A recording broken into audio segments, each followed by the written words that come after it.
Olá, estudante! Bem-vindo ao Tira Dúvidas do programa Se Liga na Educação, nosso encontro diário e ao vivo com os professores. Hoje você assistiu às aulas sobre o Enem e, para tirar as suas dúvidas, estão aqui comigo os professores Magno Andrade, de Língua Portuguesa, e Paulo Vinícius, de Sociologia.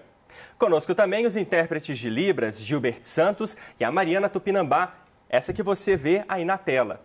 Bom, e agora é a sua vez. Envie as suas dúvidas para o telefone 31 3254 3009 ou para o nosso WhatsApp 98295 2794.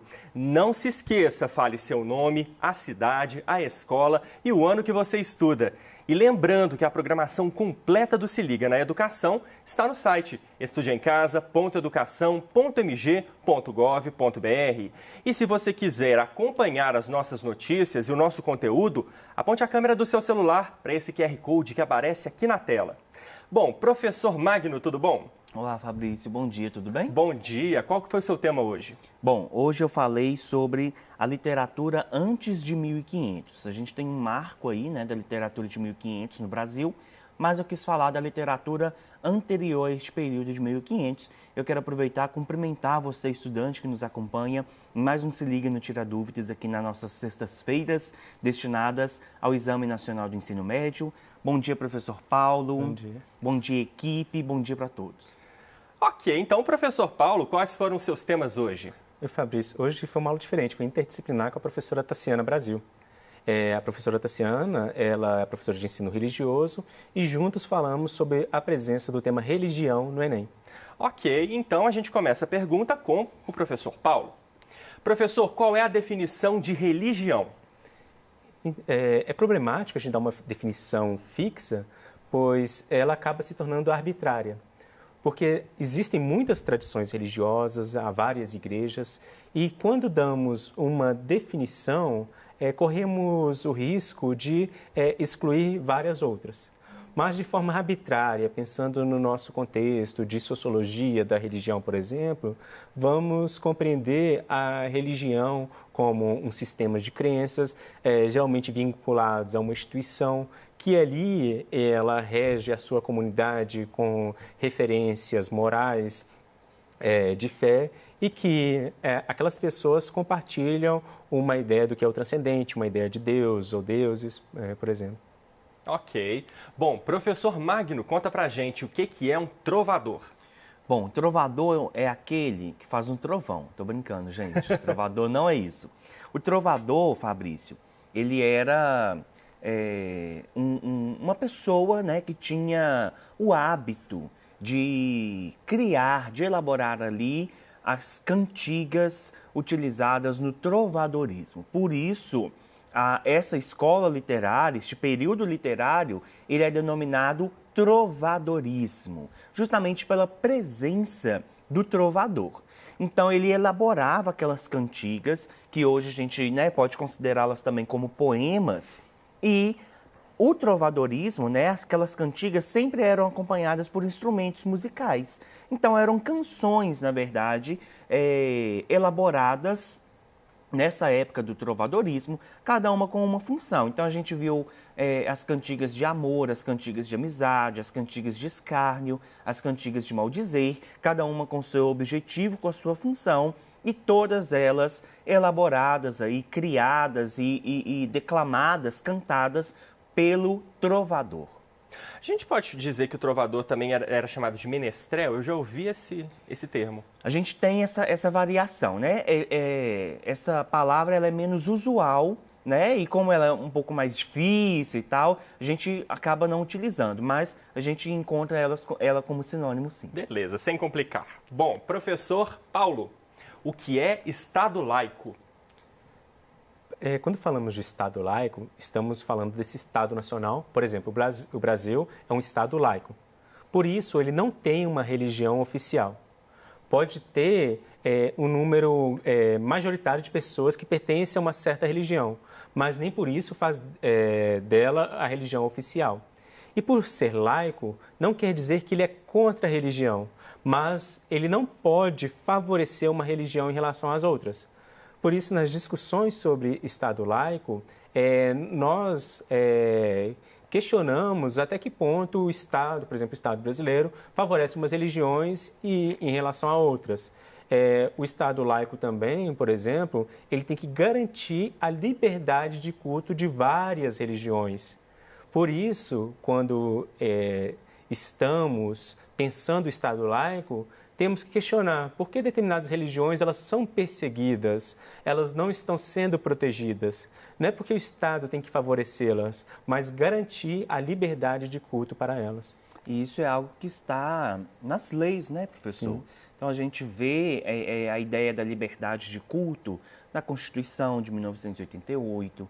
A gente tem a Declaração dos Direitos Humanos, que também prevê isso. Até mesmo o ECA, Fabrício, né, o Estatuto da Criança e do Adolescente, ele prevê que as crianças e adolescentes também têm a liberdade religiosa lá no artigo 16. Então, isso é algo contemplado de modo geral, né, nas leis que regem o nosso país. E como o professor falou, a gente pode ter determinadas religiões que têm um número maior de pessoas, mas isso é em relação ao indivíduo, isso é em relação ao sujeito, a cada pessoa, e não ao Estado. A gente tem aí países que declaram determinadas religiões, né, por exemplo, uma religião, o católico, por exemplo, como a religião oficial daquele país. E aí, nós aqui no Brasil adotamos essa ideia da laicidade, né? Então, não existe uma religião oficial no país e, por isso, todas as religiões devem ser protegidas e podem ser contempladas no nosso Estado brasileiro. Pois é, e falando em religião, professor Magno, conta pra gente, então, o que o trovadorismo tem a ver com teocentrismo? Bom, o teocentrismo, gente, a gente já falei várias vezes com vocês sobre essas palavrinhas terminadas com centrismo, né? Então, nós já vimos teocentrismo, antropocentrismo, egocentrismo. Esse centrismo aí, ele diz de centro, né? De núcleo ali daquela discussão. E teo é Deus. Lembra da teologia, o estudo que vai ali tratar das coisas relacionadas a Deus ou deuses, tá? Então, o teocentrismo é a ideia de que Deus é o centro de tudo, tá? E aqui nós estamos falando de um período em que a religião católica ela era predominante não só em determinado país, mas no mundo inteiro. Então, quando a gente pensa em teocentrismo nessa época aí do trovadorismo, nós estamos falando de uma religião católica e que este teocentrismo vai ser a partir dessa religião. E o que o teocentrismo tem a ver, então, com o trovadorismo? O trovadorismo, muitas das suas escritas tinham essa ideia do teocentrismo. Então, as cantigas escritas, elas eram destinadas a Deus. As cantigas de amigo, por exemplo, uma das principais características das cantigas de amigo era a necessidade que aquele trovador tinha de Deus, seu amigo. Ou a falta que sentia de Deus, tá? Por isso que a gente relaciona o trovadorismo com o teocentrismo, porque a ideia teocêntrica era justamente um dos focos da produção literária na época do trovadorismo. Inclusive, pensando nessa ideia de centrismo, o etnocentrismo é quando alguém não aceita, por exemplo, a religião do outro, que fere o Estado laico. Então, nós temos um outro centrismo para pensar. Sim. Agora, professor Paulo, então me responde, se o Estado é laico, por que a religião é um tema que aparece no Enem? Exatamente por o Estado ser laico, a religião tem que aparecer, porque a religião está presente na sociedade. Se ela está presente, então ela se torna um tema que também está presente nas várias discussões.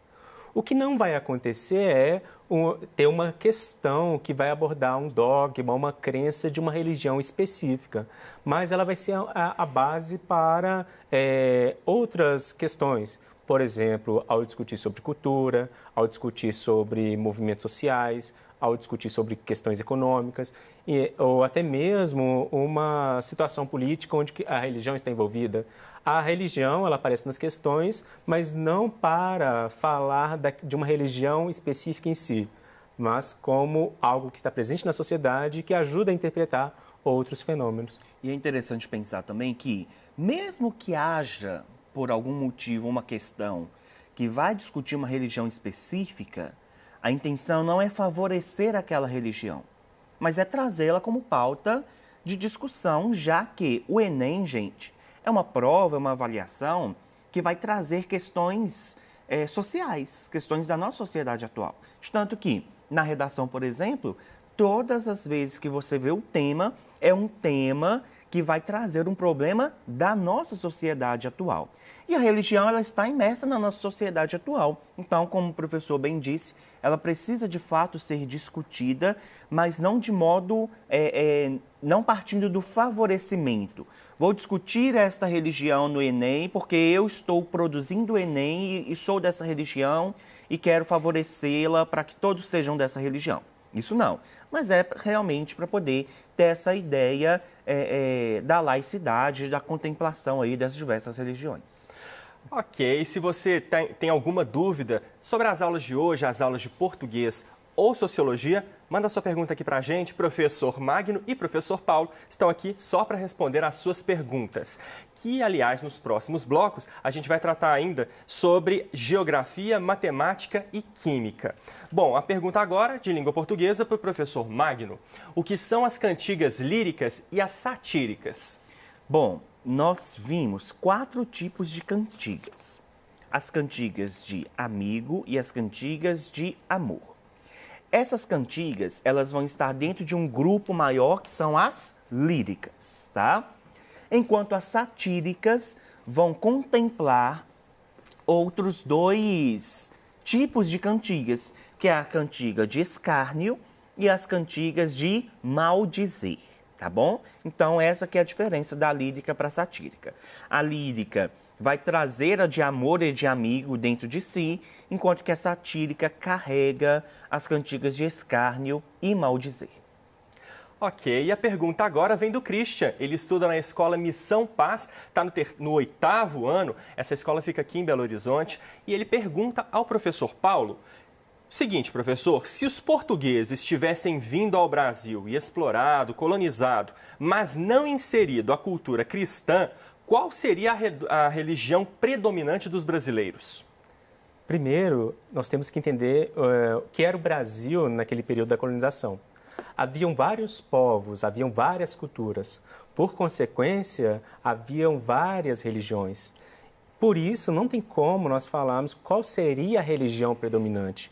Mas, se essa colonização não tivesse imposto uma religião, a nossa base religiosa seria uma religião talvez xamânica, ligada às tradições indígenas, mas não seria um modelo cristocêntrico, monoteísta, como nós temos hoje.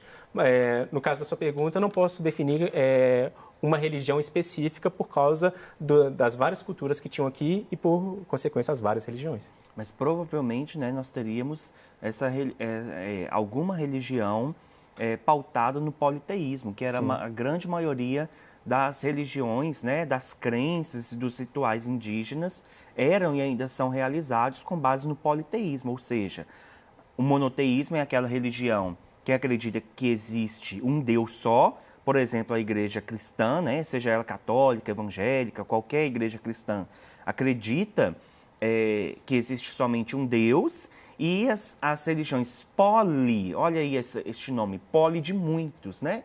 Então, existem religiões politeístas, que acreditam que existem vários deuses, cada um com a sua função, cada um da sua forma, mas que existem vários. E muitas religiões, né, muitas tribos indígenas acreditavam e acreditam ainda nessa ideia politeísta, em que vai trazer como Deus, em muitas delas, por exemplo, a natureza, o sol, a lua, né?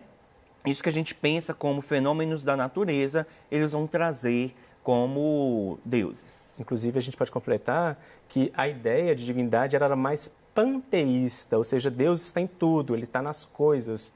Então, alguns grupos, algumas tradições não vai pensar uma divindade específica. Por isso que fala do sol e da lua, porque a divindade está presente ali. Então, seria uma sociedade mais panteísta, que reconhece Deus nas coisas. Ok, obrigado, Christian, pela participação. Um abraço para você e para os seus colegas aí do Instituto Educacional Missão Paz. Bom, professor Paulo, como o ensino religioso pode me ajudar a estudar para o Enem? O foco do ensino religioso não é apenas discutir o fenômeno religioso, fala das várias tradições religiosas que existem. Isso é importante, inclusive, como o professor Magno falou, que se por acaso trouxer alguma religião para a discussão. Então, ali você vai entender minimamente alguma situação, mas se a gente está pensando no Enem, quando ele traz uma questão, ele quer problematizar algo que está presente na sociedade. O ensino religioso, ele contribui para a gente aceitar pluralismo religioso. Ele discute ainda questões voltadas para as questões éticas e morais, para a convivência em sociedade. Então, se na redação do Enem você não pode ferir os direitos humanos, o ensino religioso, ele dá essa base. Não porque ele está falando de valores específicos de uma religião, mas ele está pautado nessa convivência entre pessoas diferentes, que têm culturas diferentes, religiões diferentes. E, inclusive, estudar a religião, o ensino religioso, ele pode te ajudar, inclusive, na produção da redação. Nós já tivemos tema, Fabrício, que fala sobre religião no Enem. Em 2016. Né? Exatamente. Então, quem nunca se deu conta de que o ensino religioso era algo a ser estudado, pode ter se dado um pouco mal nessa prova, né? Além disso, as religiões, as instituições religiosas, de um modo geral, elas podem aparecer na sua proposta de intervenção. Normalmente, a proposta de intervenção é muito voltada para o governo. Então, o governo deve fazer isso, o Ministério da Educação deve fazer aquilo, o governo do Estado deve fazer isso, aquilo, outro. Só que, além do governo, além das empresas privadas, as instituições religiosas também podem funcionar como agente na sua proposta de intervenção. Afinal de contas, todas as religiões, né, as instituições religiosas, elas têm um papel fundamental na nossa sociedade de apoio à assistência social. Então, a gente vê aí, por exemplo, acontecem tragédias no nosso país, a gente vê uma quantidade enorme de instituições religiosas, de várias religiões, que doam alimentos, que doam roupas, né? A gente vê aí, dentro das instituições religiosas, apoio educacional, apoio psicológico. Então, as instituições religiosas, de modo geral, aquela que tem no seu bairro, elas oferecem um tipo de assistência social para aquela comunidade. E, como eu disse, elas podem sim ser utilizadas como agente na sua proposta de intervenção. Agora, professor Magno, as cantigas de escárnio e de maldizer são iguais? Bom, tem algumas pessoas que vão pensar que vão utilizá-las como um nome só, cantigas de escárnio e maldizer. Mas a gente viu hoje de modo separado, a de escárnio e a de maldizer, tá? Mas elas são muito parecidas. As duas vão falar mal de alguém, tá, Fabrício? As duas vão fazer críticas, porém, a de escárnio vai fazer críticas mais veladas, mais escondidas, vai usar um pouco mais da ironia. E a de maldizer, não. A de maldizer, Paulo, escancar o trem. Não gosto do Paulo por causa disso, vou escrever isso aqui e vou cantar isso, tá? Então, essa que é a diferença básica. A escárnio, ela é mais velada e a maldizer, ela vai ser mais aberta, mais clara de aquilo que está sendo criticado ou aquela pessoa que está sendo criticada por meio daquela cantiga. Ok, bom, professor Paulo, eu posso me recusar a fazer a prova do Enem por questões religiosas? Se a gente pensar na nossa Constituição, que garante a liberdade religiosa, e o Enem não é uma prova obrigatória, você pode responder dessa forma. Inclusive, no período onde o Enem era 2 dias da semana, sábado e domingo, muitas pessoas não podiam fazer a prova no sábado por causa dos seus preceitos religiosos. Então, o Estado brasileiro tinha que adequar uma forma de garantir o direito religioso dessas pessoas e também o direito de fazer a prova. Então, o Estado, por ser laico, ele teve que se ajustar aí. E a pessoa, ela, por vários motivos, falar que não vai fazer por motivo religioso, é algo que tem que ser respeitado também. Bom, para a gente encerrar, professor Magno, qual é a diferença entre o trovadorismo e o humanismo?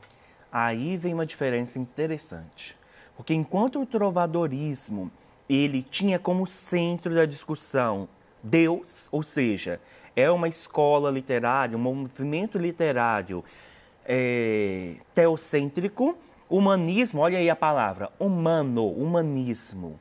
Ele vem desconstruir um pouco isso. Ele fala, não, gente, se a gente ficar com Deus no centro, não está dando muito certo, não. E aí eles começam, então, a uma produção literária antropocêntrica, antropocentrismo, ou seja, as questões sociais, as questões humanas, os problemas sociais tornam-se centro da discussão. Então, eu tiro Deus desse centro e coloco as questões humanas nesse centro dessa discussão. Essa é basicamente a diferença entre o trovadorismo e o humanismo. Ok, professores, e a gente faz nosso primeiro intervalo. No próximo bloco, vamos receber os professores Leonardo Medeiros, de Química, e Rodrigo Barbosa, de Geografia. E eu agradeço ao professor Magno e professor Paulo. Obrigado pela participação mais uma vez aqui hoje com a gente. Muito obrigado, foi um prazer. Bom, e se você, estudante, não enviou as suas perguntas, aproveite, você pode mandá-las pelo telefone ou pelo WhatsApp. Tira Dúvidas volta em 3 minutinhos. Até já!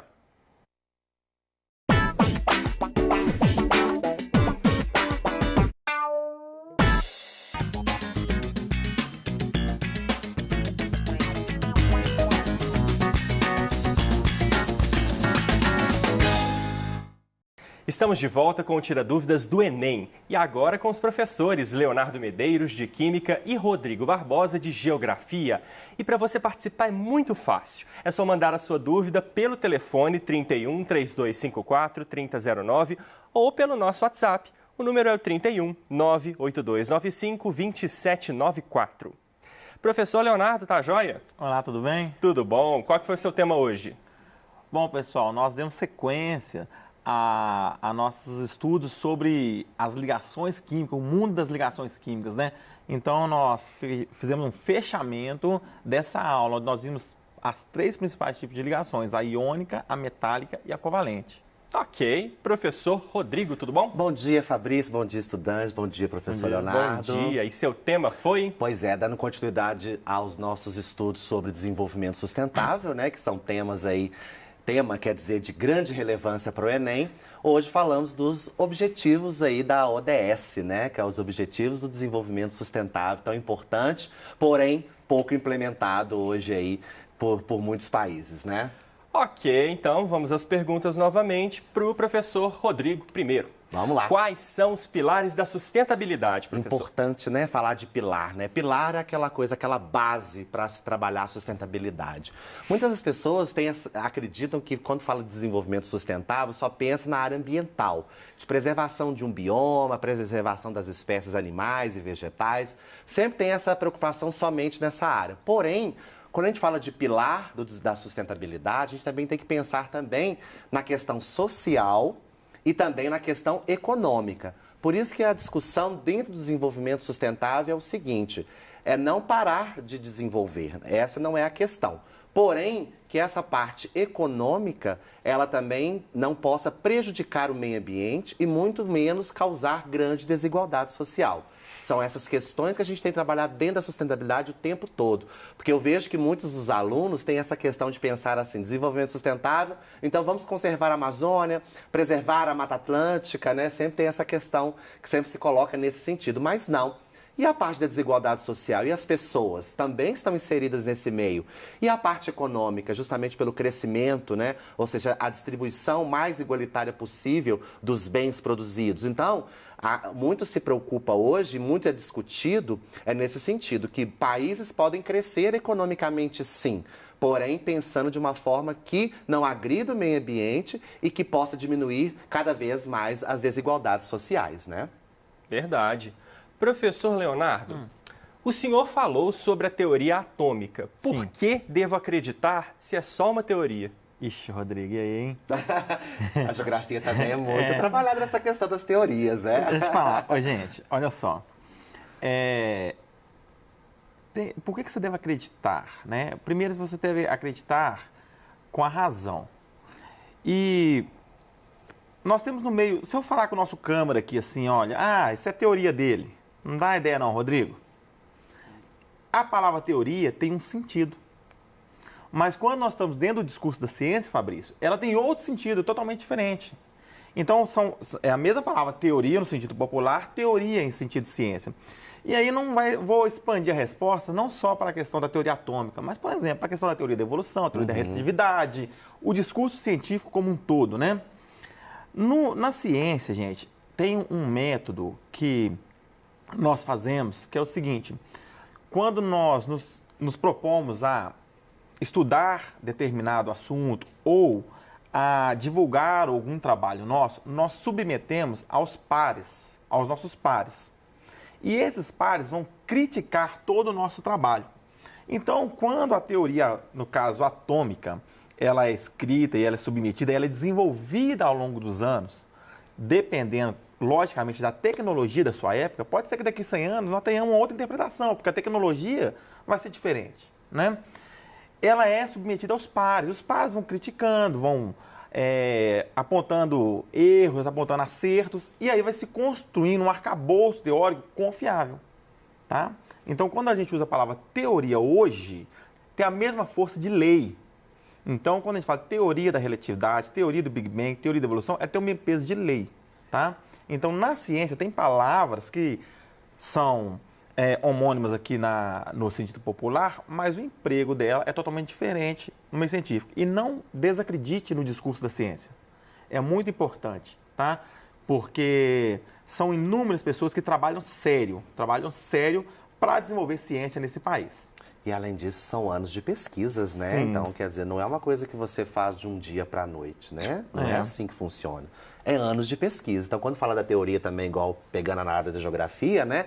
Teoria das placas tectônicas, ou seja, é algo que ainda não foi derrubado. Você tem as coisas que vão complementando uma coisa a outra, mas não foi derrubado. Então, quer dizer, porque isso aí são anos e anos de pesquisa. Igual você falou, frisou bem, igual eu queria até colocar, essa questão da tecnologia, ela é importantíssima. Porque para a época você não tem a tecnologia que nós temos hoje, né?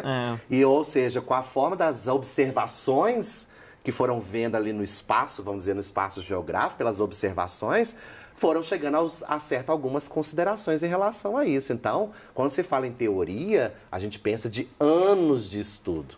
É anos, né? Não é uma questão de um mês, 2 meses, um dia para o outro. É anos de pesquisa, de observação, de anotações. É muita coisa, né? Bom, professor Rodrigo, o que significa pegada ecológica? Pois é, um nome interessante para falar. Nós até falamos hoje de uma questão sobre essa pegada ecológica, né? Quando a gente fala de pegada, lembra das pegadas dos próprios animais que vão deixando no espaço, vão deixando no ambiente, né? Uma onça, um tigre, né? Vamos pegar esses animais aí de grande porte, né? Que vão deixando essas marcas. É a mesma coisa quando a gente fala de pegada ecológica, é a marca que eu deixo no meio ambiente, tá? São as minhas ações. Por isso que é tão importante, Fabrício, a gente sempre frisa para os nossos alunos, começar a ter pensamentos conscientemente mais ecológicos, né? A gente precisa trabalhar isso muito com os nossos estudantes, essa questão de se pensar no ecológico, as nossas ações para o futuro. Porque muitas vezes a gente tem que deixar um pouco de ser egoísta e não começar a pensar assim, no agora tá tudo tranquilo, tá bem, eu não preciso pensar no futuro. Mas a gente precisa pensar, sim, nas gerações que vão pegar esse meio ambiente se eu não fizer as ações corretas, sustentáveis. Então, a pegada ecológica, ela tem essa grande afinidade, ou seja, as marcas que eu vou deixar nesse meio ambiente. Será que eu vou deixar marcas positivas? Vou deixar marcas negativas? Eu espero que o estudante tenha essa reflexão em casa. Acho que quando fala desse tema de desenvolvimento sustentável, não fica preso somente por uma prova do Enem, que eu acho que fica muito reduzido, né? Pensar só para o Enem, uma prova.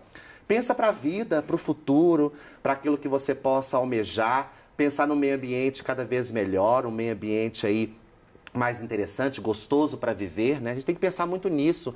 Não fique preso apenas, eu tenho que saber o que é desenvolvimento sustentável, tenho que saber o que é os objetivos do desenvolvimento sustentável, pegada ecológica, só conceito, não.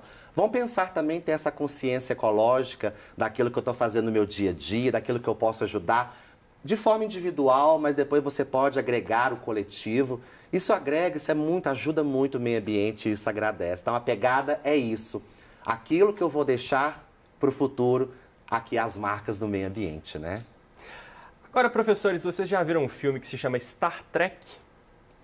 Já aquele Eu tipo não Guerra das cheguei a Estrelas, assistir, né? Mas assim. É novo. É novo, né? É baseado no antigo Jornada nas Ok, Estrelas. tá, seria no antigo. Perfeito. Pois é. Então, professor Leonardo, a questão é a seguinte. Nesse filme que eu falei, existe o teletransporte das pessoas. Então, as ligações químicas das pessoas se quebram e depois são reconstruídas. Isso é possível? Bom, gente, o filme, filme de ficção científica é muito bom porque ele traz pra gente, assim, coisas que às vezes a gente não fica pensando muito no dia a dia, mas que são muito possíveis de acontecer, né? Teve o filme Interestelar agora, que teve uma imagem do buraco negro, agora foi comprovado, aquelas coisas, né? E o teletransporte é muito legal. Imagina no rush, hein, você apertar um botãozinho e sair lá do seu local que está chegando na sua casa, né? É muito assim, às vezes o pessoal pega aquela fórmula E igual a mc ao quadrado do Einstein da teoria da relatividade, que você pode transformar massa em energia, energia em massa. Mas, olha só, hoje a gente não consegue fazer isso não. Por quê? As ligações químicas seriam desfeitas? Seriam. A massa seria transformada em energia? Seria. E a energia seria retransformada em massa? Seria. Mas aí vai uma pergunta para você. Além da massa, além da energia, será que você é mais alguma coisa do que isso? Porque, por exemplo, será que se nós pegássemos aqui o professor Rodrigo, conseguíssemos teletransportar ele para um local, desfazesse todas as ligações químicas da massa e refizéssemos ela lá, as emoções, os sentimentos, as lembranças iriam com você? Não é? Então a gente tem um algo a mais, que não é só a matéria, né? Nós temos uma coisa mais holística aí. Então, no filme é legal, você teletransporta a massa, transforma a energia e vai toda a consciência, vai todas as emoções, todas as lembranças junto, né?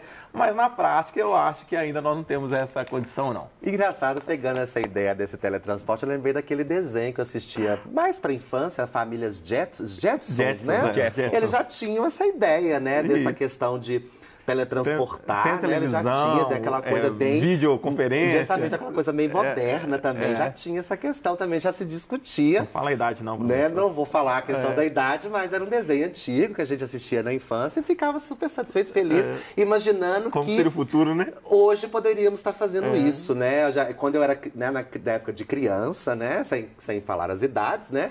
Mas a gente já pensava assim, nossa, que interessante, será que eu vou fazer isso também quando eu chegar lá no ano 2000, 2020, né? A gente imaginava, tinha essa noção de que isso poderia acontecer, né?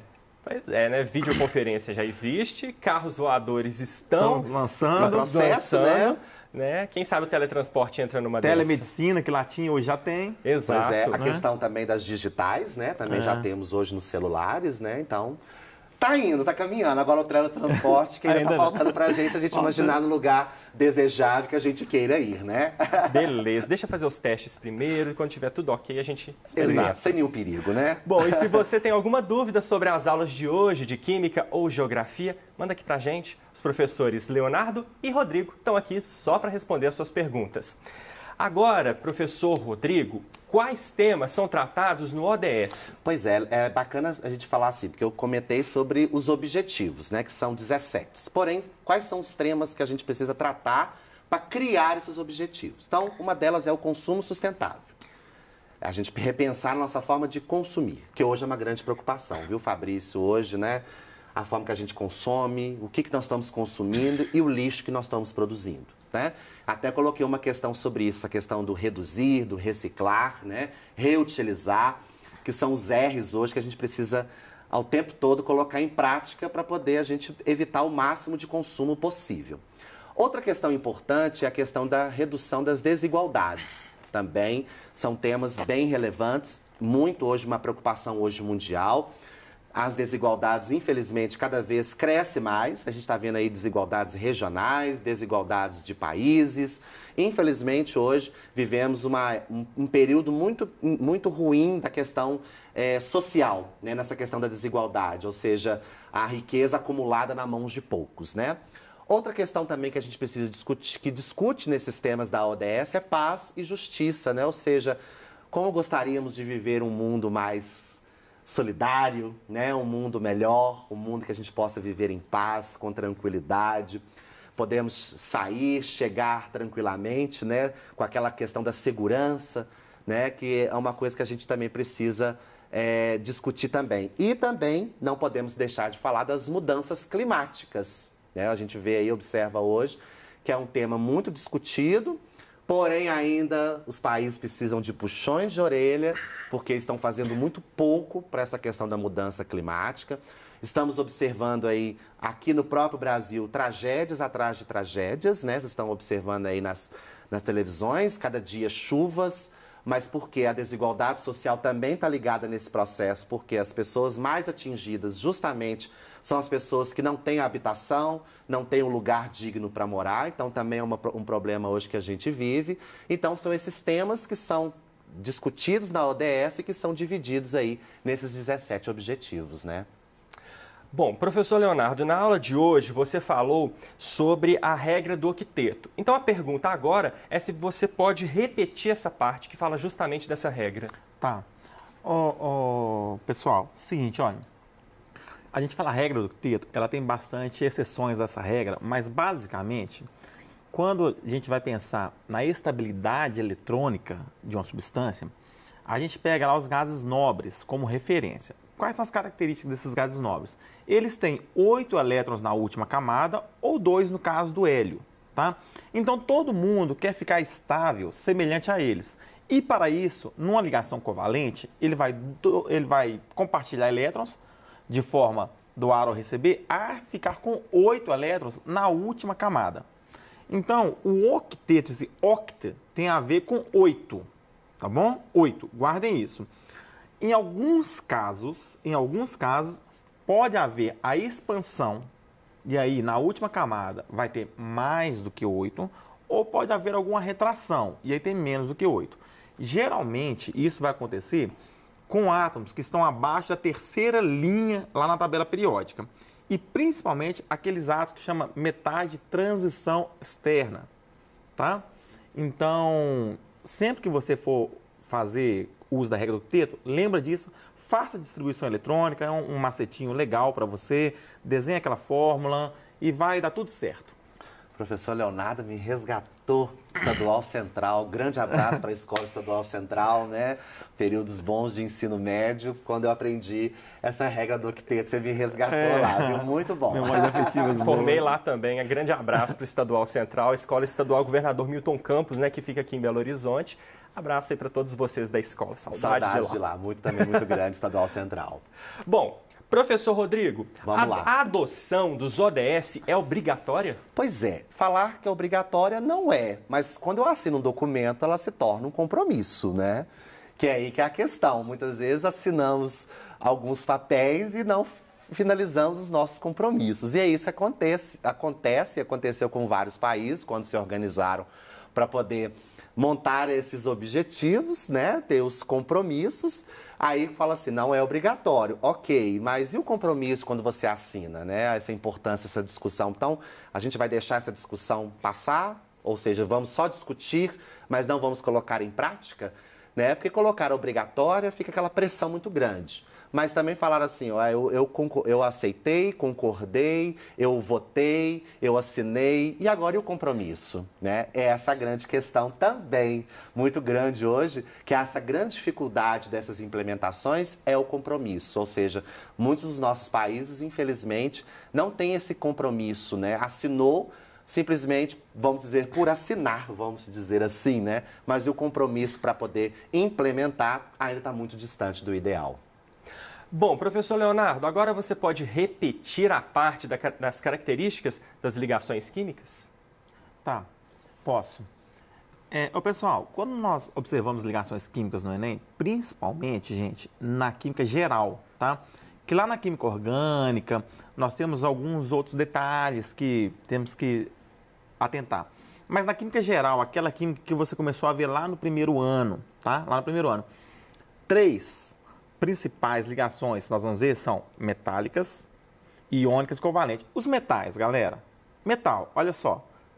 Tem a característica do brilho metálico, né? Tem capacidade de formar fios, chama ductibilidade. Tem a capacidade de amassar, de moldar, chamada maleabilidade, tá? E são ligações entre metais. Entre metais. Tem aqueles elétrons mais livres que conduzem bastante corrente elétrica, calor, tem boa condução térmica, né? Já na ligação iônica, é aquela ligação que forma íon, tá? Íon positivo, cátion, íon negativo, ânion. E aí é um metal positivo e um ametal negativo, tá? Característica principal dessa ligação é que ela forma íons em solução, em grande maioria, e a transferência de elétrons, tá? Para o mais eletronegativo. E a terceira ligação, que a gente tem a característica dela, é a ligação covalente, tá? Que, ou seja, tem uma valência compartilhada ali de par de elétron compartilhado entre um ametal e um outro ametal, tá? E aí, dentro das ligações covalentes, nós temos as características dela. Se comparar, por exemplo, ponto de fusão, ponto de ebulição com a ligação iônica, eles são mais baixos, tá? Então, essas características principais que a gente deve ter em mente lá nas ligações gerais, na química do primeiro ano. Ok. Professor Rodrigo, por que as empresas devem se importar com os ODS? É importante hoje porque, justamente pelas novas legislações, as empresas precisam se adaptar, tá? E isso hoje, para a empresa, quando ela faz as adaptações para atingir ao máximo os objetivos do desenvolvimento sustentável, vamos dizer assim, ela ganha uma estrelinha, né?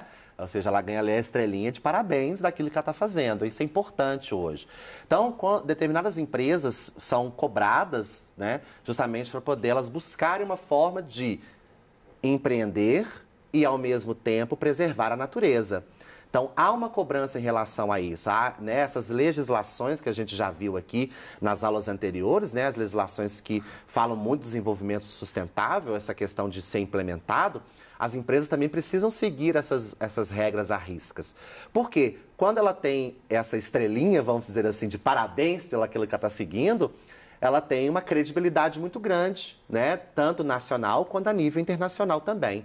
Então, por isso que é uma necessidade hoje mundial que as empresas façam essas adaptações, que elas podem buscar a melhor forma de trazer um desenvolvimento sustentável, não só para a preservação do meio ambiente, caro estudante, social também, como a gente também já vai ver, né, também já algumas vezes já comentei sobre essa questão das empresas também pensarem na questão social, né, a filantropia, pessoal dos voluntários, ou seja, o terceiro setor também, ela vai entrar nesse sentido aí, também como uma forma de colaborar muito com essa questão dos objetivos da ODS. Então, não pensar que a empresa ela precisa preservar só a natureza em si, mas a sociedade também precisa estar inserida nesse contexto também.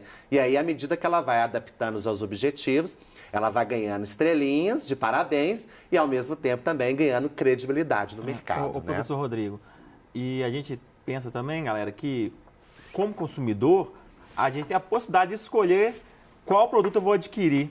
E a empresa está de olho nisso também. Claro. Né? Se eu identifico que aquela empresa ela não tem um compromisso real com o meio ambiente, ela não cuida dos seus colaboradores, né? Ela não tem, a gente pode optar por comprar. A gente tem essa opção, sim, de falar se ela está prejudicando o meio ambiente, né? Se ela não está fazendo algum trabalho bacana, a gente pode falar assim, não quero comprar, não vou consumir dessa empresa. Então, ela precisa fazer as adaptações, sim, né? Ok, professores, e a gente vai para mais um intervalo. O professor Leonardo continua conosco no próximo bloco, que recebe ainda o professor Expedito Pires, de Matemática.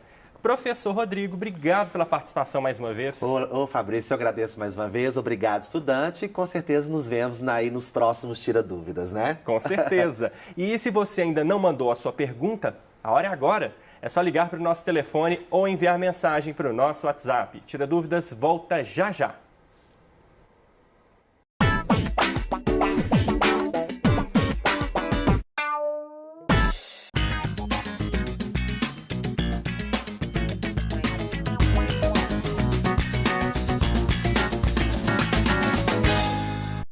Estamos de volta com o Tira Dúvidas do Enem e neste último bloco com os professores Leonardo Medeiros, de Química, e Expedito Pires, de Matemática.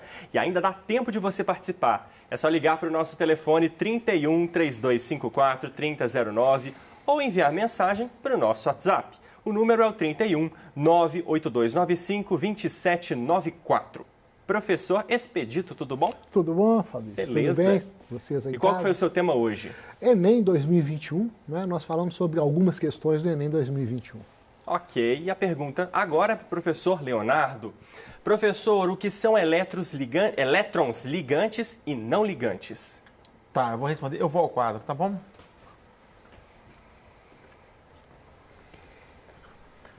Bom, colegas, olha só. Quando nós falamos de ligações químicas, principalmente as ligações covalentes, que são aquelas compartilhamentos de elétron, né? Nós temos, assim, que ver como que o átomo ali vai compartilhar esse elétron. Esses elétrons compartilhados, nós chamamos de ligantes, porque estão fazendo ligação. Então, vamos pegar aqui no caso do nitrogênio. A gente fez lá a distribuição eletrônica, né? O nitrogênio está aqui, ó. 7, né?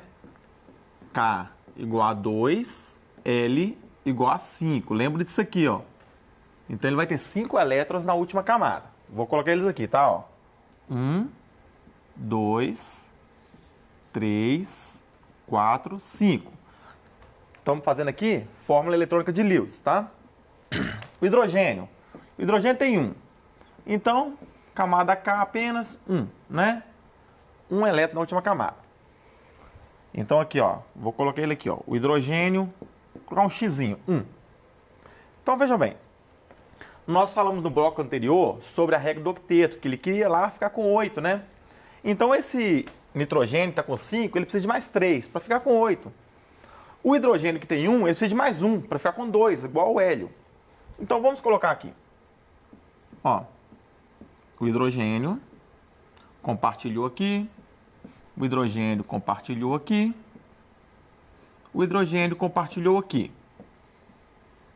Então, agora o nosso hidrogênio, cada um tem 2. O nosso nitrogênio, ele tinha 5 ao redor dele, ó, 5 bolinhas, e mais as 3 aqui, 8.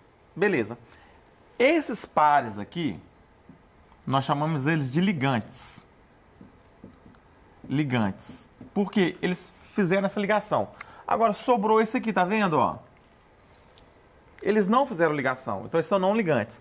Só que o fato deles não fazerem ligação interfere também na geometria da molécula. Então, a função muito importante deles, eles interferem na geometria, no ângulo da molécula. Porque se estiver muito perto, vai ter aquela repulsão eletrônica. E eles ocupam um espaço maior do que os pares que são ligantes. Então, os pares não ligantes, eles não compartilham a ligação, mas exercem função importante na geometria da molécula, e essa geometria vai interferir consideravelmente nas propriedades daquela molécula, tá bom? Então, não esqueçam, diferente entre ligantes e não ligantes. E ainda um outro tipo que são os antiligantes, tá? Mas você guarda aí essas dicas de fazer a distribuição, montar a fórmula de Lewis e fazer a representação. Aí você vai ter um sucesso. Falou? Ok. Obrigado, professor. De nada. Bom, agora, então, temos um problema para o professor Expedito. Olha só. Em 2017, uma indústria produziu 240 milhões de produtos. Já em 2022, essa indústria passou a produzir 522 milhões de produtos. Como calcular o aumento percentual na produção relativo a esses anos? Ok, mas deixa eu grifar algumas coisas. Eu vou usar o quadro, mas eu vou grifar algumas coisas aqui. Então, olha só. O que nós temos aqui? O que ele quer saber, ó, é calcular o aumento percentual. Então, essa questão de um aumento percentual, primeiro eu tenho que ter claro, né? O que está aumentando, o que está aumentando aqui, né? Então, eu estou saindo de 240 milhões para 522 milhões. Então, tem que ter claro o que está aumentando. Aqui na questão, quando a gente lê a questão, a gente tem que ter essa calma de ver o que está perguntando. Se está perguntando um aumento, eu tenho que procurar por esse aumento. E onde que está esse aumento? Em 240 e 522. Então, nós vamos usar esses termos aqui e depois nós vamos estar calculando o percentual, tá certo? Desse aumento. Então, 240, 522, eu vou apagar aqui e vamos passar para o quadro para a gente fazer cálculo. Então, ó, calculando o aumento é 540 e 200... Não, 240 milhões e 522 milhões. 522 menos 240. Então, aqui eu vou ter o aumento, né? Fazendo essa conta aqui. Então, vamos fazer. Dá 2. 12 menos 4, 8. 4 menos 2, 2. 282, ok? Tranquilo? Então, nós temos um aumento de 282 milhões. E agora eu vou calcular o percentual. E aí o percentual é em cima do que tinha. E vou voltar aqui no quadro, que a gente tem que voltar. E o que eu tinha? Eu produzia 240 e aumentei 200 e tanto. Então é em cima de 240 e não em cima de 522 que aconteceu o aumento, tá certo? Então, muito cuidado com isso, porque a gente tem que saber de onde que está começando a coisa. Então, eu vou ter 282 dividido por 240. Então, fazendo essa conta aí, vamos fazer, né? Não tem jeito. 282 dividido por 240 vai me dar 240, sobra 42, não dá, coloca vírgula, coloca 0, então 4 dividido por 2 dá 2, então eu vou pensar num número abaixo de 2, 1. Então 1 vezes 240, 240, 0, 12 menos 4, 8, 3 menos 2, 1, 180. De novo, coloco 0, coloco vírgula, já está. 1.800 dividido por 240, eu vou pensar em 18 dividido por 2, dá 9, eu abaixo, então eu vou pensar em 8. Se não der, eu abaixo mais ainda para 7. Então vamos ver aqui. 8 vezes 0, 0. 8 vezes 4, 32, vão 3. 8 vezes 2, 16, com mais 3, 19. Passou. Então não posso pôr 8. Então vou apagar o 8 e vou passar isso aqui para 7. Não vou apagar aqui. Vamos continuar então. Vamos pensar agora em 7. 7 vezes 0, 0. 7 vezes 4, 28. Vão 2. 7 vezes 2, 14. Com 2, 16. E aqui eu não preciso. Eu já cheguei em duas casas decimais que eu precisava. Então eu posso falar que isso daqui é aproximadamente 1,17. E aí, passando, né, para quanto que aumentou? Aumentou 17% ou 117% aí, que a gente pode falar que passou para 117. Vou olhar a pergunta aqui. Calcular o aumento percentual na produção relativa a esses anos. Então, o aumento percentual foi de 117. Eu posso falar que foi aproximadamente 117%. Tá bem? Tá claro aí? É só eu tirar a vírgula aqui, duas casas. Tá bom? Espero aí ter respondido a sua questão. Obrigado aí pela pergunta. Obrigado, professor. Agora, para o professor Leonardo, a pergunta é a seguinte. Professor, você pode repetir aquela parte sobre as interações interatômicas que relacionam distância e energia? Posso. Eu também vou ao quadro, tá?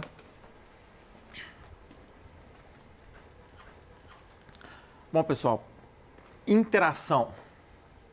Interação é uma coisa que vai interagir, vai ter algum contato ali. Interatômica, né? Que ali está relacionado entre esses átomos. E ele está falando para relacionar distância com energia. Então, vamos montar um gráfico aqui. Esse gráfico, eu vou colocar para o lado de cá a distância. E aqui eu vou colocar a energia, tá? Energia. Geralmente esse gráfico vem assim, ó.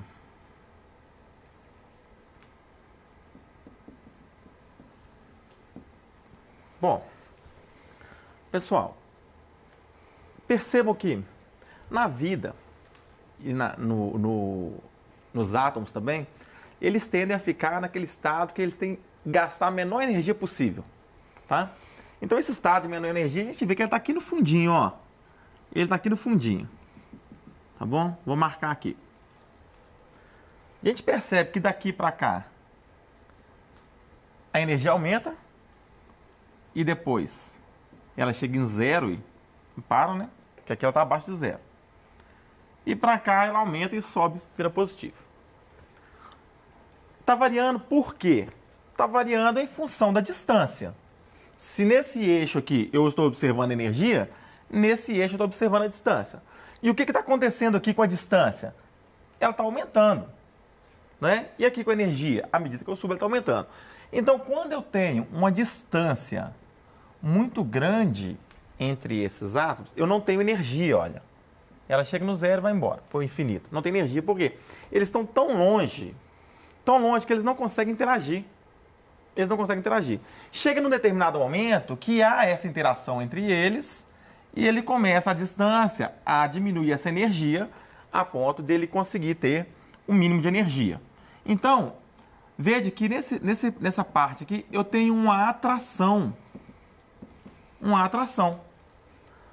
Só que, gente, o que acontece com cargas opostas, cargas idênticas, se eu começo a aproximar ela demais, né? Ela começa a ter uma repulsão eletrônica ali. Então, eu tenho uma força de atração, mas à medida que eu começo a aproximar demais, eu começo a ter uma força de repulsão também. E aí, se eu aproximo aqui nesse ponto, é o ponto ideal, aonde que ele vai ter o mínimo de energia necessário. E estabelece uma ligação química ali, entre esses dois átomos, é interatômica. Só que se eu começo a forçar, essa parte começa a ter uma repulsão. Uma repulsão. E a energia volta a subir. Então, quando eu olho esse gráfico, eu vejo que existe uma distância ideal para esses dois núcleos, aonde eu vou conseguir ter uma atração entre o núcleo positivo de um átomo e a eletrosfera negativa de outro. Mas se eu aproximar demais, esses dois núcleos positivos vão começar a se repelir, né? E aí essa energia vai subir e não vai ter a ligação química. A ligação química vai ocorrer nesse momento que está com energia menor. Isso tem a ver também com a temperatura, tá, gente? Se eu aumentar a temperatura, eu aumento a dilatação. Ok, Fabrício? Okay. Obrigado. Obrigado, professor. Agora, professor Expedito, novamente, pode deixar o professor mais um problema para o professor Expedito. Vamos lá. Se eu paguei R$ 284 na conta de energia e terei um desconto de 20% a partir do próximo mês, considerando que eu consuma o mesmo valor em quilowatts-hora, quanto eu vou pagar? Ok, então vamos para o quadro. E aqui no caso, uma questão de energia de novo, eu gosto dessas questões, né? A gente fala em economia toda hora, economizar em casa. Então, se você tiver um desconto de 20% aí, conseguir economizar 20%, seria mais ou menos isso, quanto que você vai fazer? Então, vamos economizar 20%. Então, vamos pensar, ó, se eu tenho 100% da conta e eu estou economizando 20%, então, quanto que sobra para eu pagar da conta? Está sobrando 80%, tá certo? Então, quando a gente vai pensar em desconto, a melhor maneira é você pensar em 100% menos o desconto que você está dando. A conta é mais simples fazer dessa forma do que de outra. Então, você pensa que você vai ter que pagar 80% da conta. E lembrando que a nossa conta era de R$ 284. Então, basta eu pegar os R$ 284 e multiplicar por 80%, que nada mais é multiplicar por 0,8. E aí eu vou achar o valor. Então, isso em termos de pensar e de usar a calculadora, né, que é um problema mais prático, é só você pensar no desconto. 100 menos o desconto dá tantos por cento e 284 vezes 80% aí vai te dar o valor já de cara. Uma outra forma é você calcular os 20% dos 284 e depois fazer uma subtração. Isso na calculadora costuma dar um problema, por isso que a gente prefere fazer dessa forma. Então, vamos fazer aqui na mão mesmo, 284 vezes 0,8. Então, vai dar 284 vezes 0,8. 8 vezes 4, 32, vão 3. 8 vezes 8, 64, mais 3, 67, vão 6. 8 vezes 2, 16, com mais 6, 22.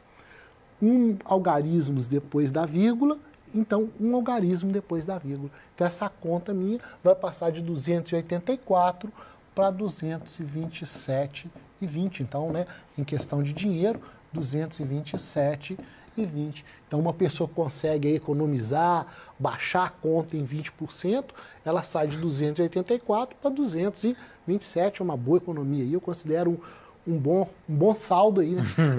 Com certeza. Obrigado aí pela pergunta. Obrigado, professor. Agora, professor Leonardo. Oi. Não entendi aquela parte sobre as ligações químicas ocorrerem apenas na eletrosfera. Não são os átomos que se unem? Bom, pessoal, quando nós falamos reação química, nós estamos falando de interações que tem a ver ali com a estabilidade eletrônica, a distribuição eletrônica, e nesse nível, né, nós estamos falando de elétrons. Quando nós falamos de núcleo, nós estamos falando de reações nucleares. São diferentes, são coisas diferentes. Emissão nuclear é diferente. Nós vamos ter aulas aqui sobre química nuclear. Agora, os átomos, não é que os átomos se unem de forma a se fundir, que está dando essa ideia ali. Os átomos se unir a ponto de encostar um no outro e se fundir. Não. Eles se unem no seguinte sentido, de se aproximarem de tal modo que essa união vai alterar a configuração eletrônica deles, seja na ligação covalente, seja na ligação iônica ou na ligação metálica. Mas tudo isso, essa alteração eletrônica, se dá no campo da eletrosfera, tá? Se dá lá na região elétrica do átomo, que é essa parte de eletrosfera. O núcleo também tem cargas elétricas que são positivos do próton, né? Mas nós estamos falando dos elétrons lá, parte negativa. Ok. Professor Expedito, considerando a tabela abaixo, como encontrar os menores valores para 50% dos imóveis dessa tabela? Ok. Nós vimos um exercício próximo hoje, onde a pessoa estava escolhendo uma faixa, né, para imóveis. E isso acontece quando você está comprando imóvel, e aqui também, pelo que eu estou percebendo, é a mesma coisa, e ele quer saber 50%, aonde que eu encaixo 50% dos valores. O que quer dizer isso? Eu tenho 3 imóveis que vai de 200 mil a 300 mil, tenho 29 imóveis que vai de 300 mil a 400 mil, 5 de 400 a 500, 15 de 500 a 600 e 18 de 600 a 700. E ele quer saber aqui onde mais ou menos, né, está o meio do caminho, o meio do caminho aí, onde está o meio do caminho. Então, como é que eu vou achar o meio do caminho? Eu vou somar a quantidade de imóveis que eu tenho e vou dividir por 2. Com isso, eu vou saber aonde mais ou menos está a faixa de preço. Então, vamos fazer isso, ó. 3, 29, 5, 15, 18, eu vou somar isso aí.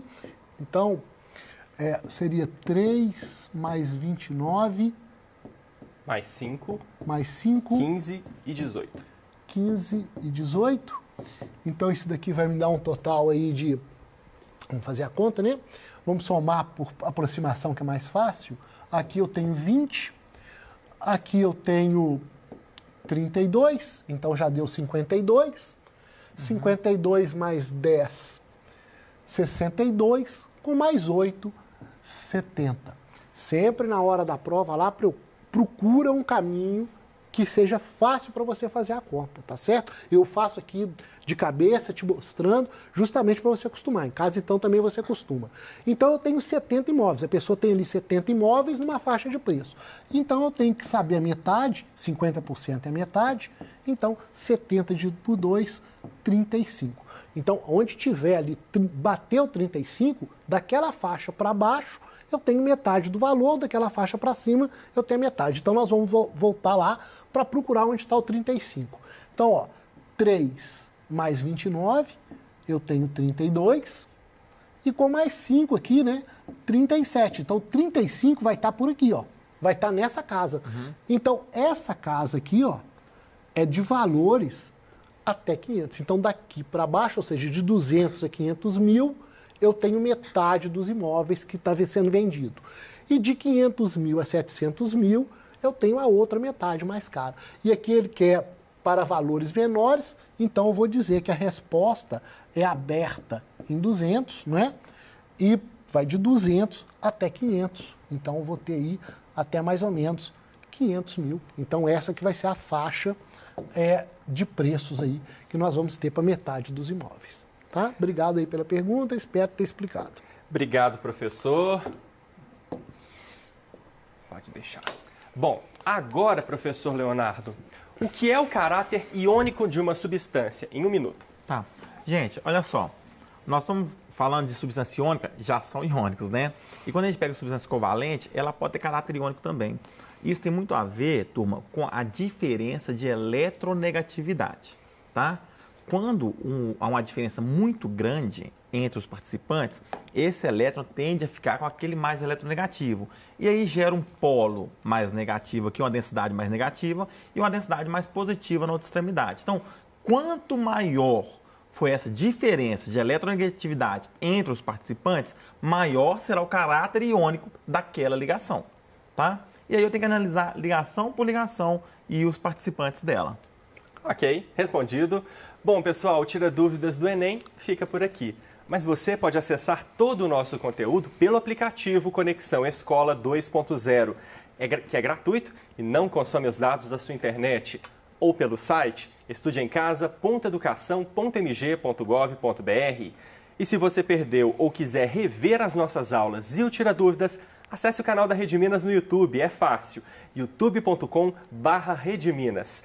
Todas essas informações você encontra no nosso site e para isso é só apontar a câmera do seu celular para esse QR Code que aparece aqui na tela. Professor Leonardo e professor Expedito, obrigado pela participação em mais um Tira Dúvidas. Obrigado a vocês. Obrigado, estudantes. Bom, eu agradeço também aos nossos intérpretes de Libras. E eu agradeço em especial a sua companhia. Tira Dúvidas volta na segunda-feira. Para você, um grande abraço e um ótimo fim de semana. Tchau!